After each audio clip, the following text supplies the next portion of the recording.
Okay, hi everybody. I'm just like kind of messing with the lighting, seeing like how to do this. That's kind of better.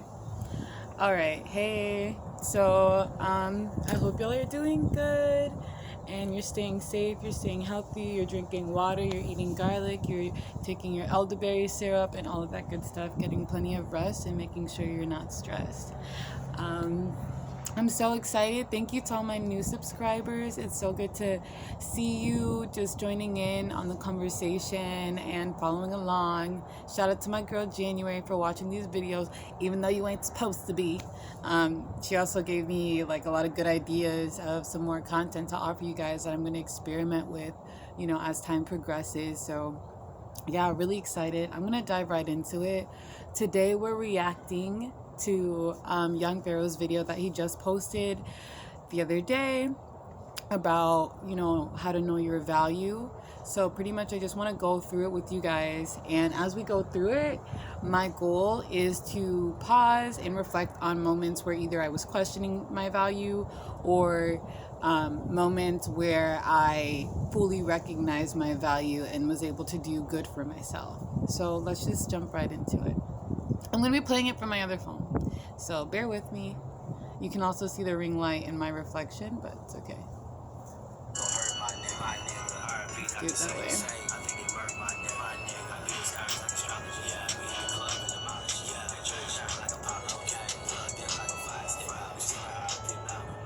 Okay.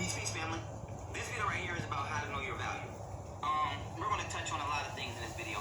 Not just how to know your personal value, but how to know who values you. Because if you don't know your values, then you can't know who truly values you.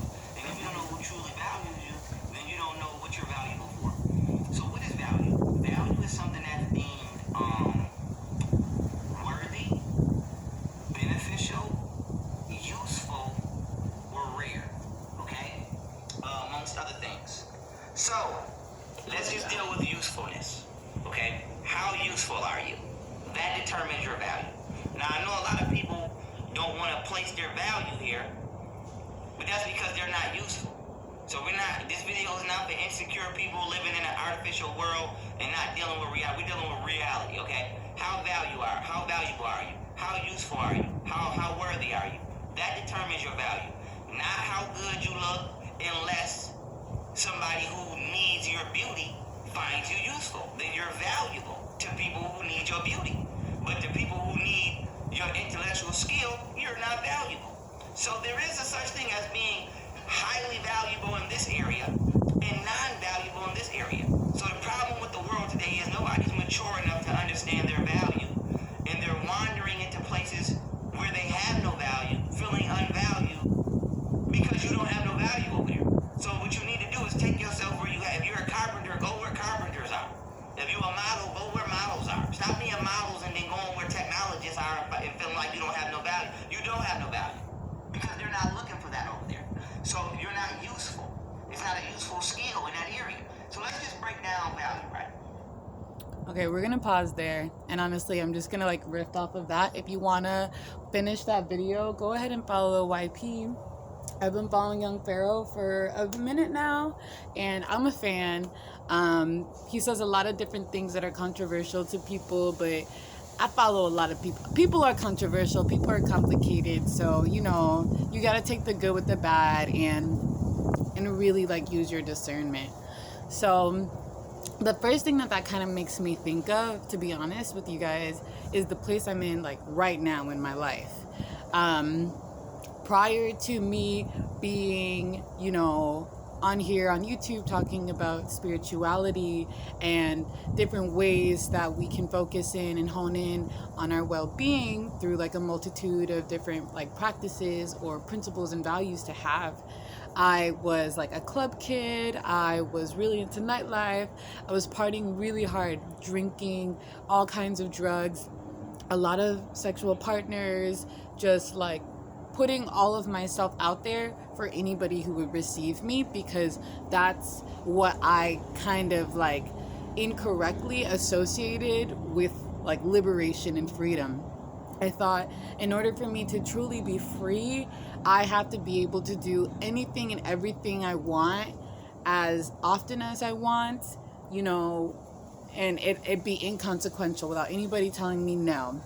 And the second that somebody told me no, then they were like hinging upon my freedoms and my liberties.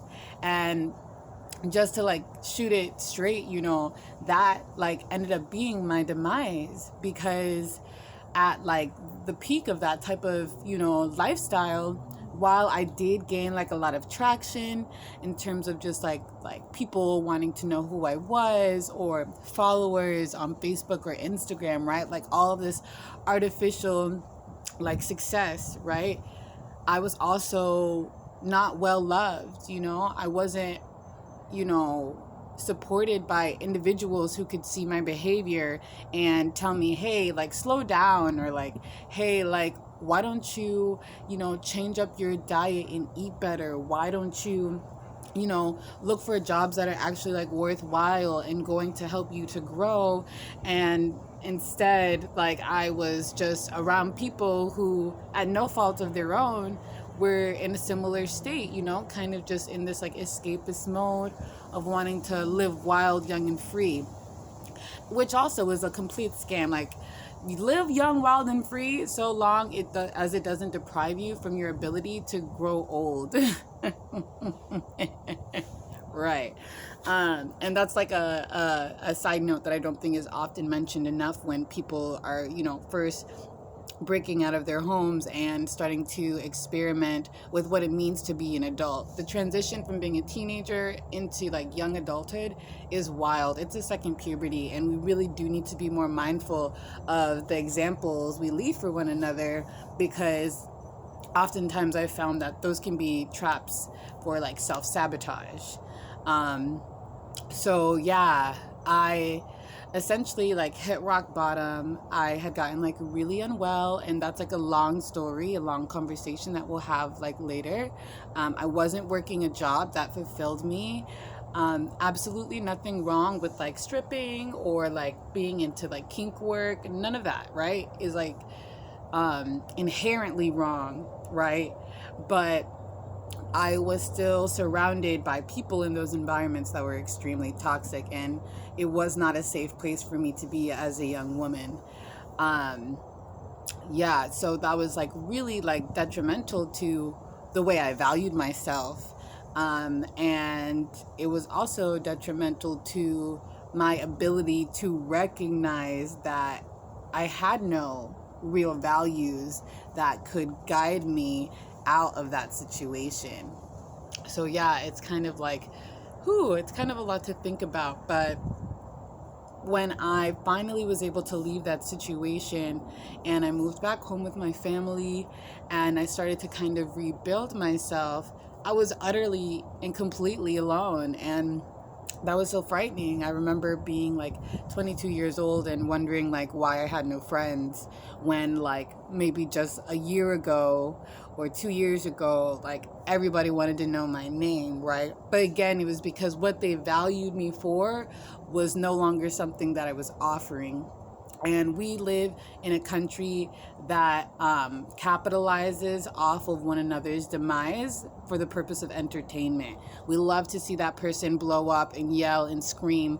You know, that reality TV type of hype is really what like nourishes like a lot of our souls. In reality, it's depleting our souls, but we're fed it so often that we become addicted to the chaos and the glam of the chaos, the illusion of the glam to the chaos and the luxury of it.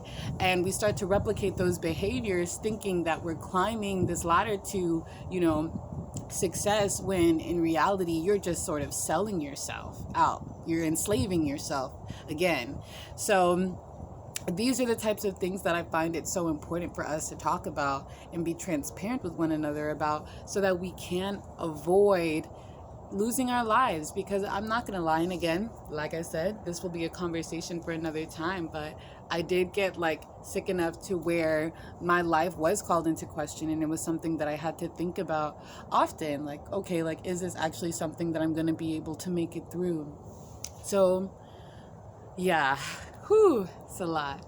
But what I want to offer you guys in this video is just an exercise that I feel like is really important to make use of when you're questioning your value and when you're questioning whether or not the people around you actually value you for the things you want to be valued for, not your body, not, you using you as a weapon against other individuals, or using you for their own, personal gain, but never reciprocating that energy back, is to get so quiet, right? This doesn't mean that you don't ever like interact with other individuals, you're never social, you don't go out. It just means like really turn on that switch within you that is just a keen observer. They always say root for those who root for you, and that's absolutely true.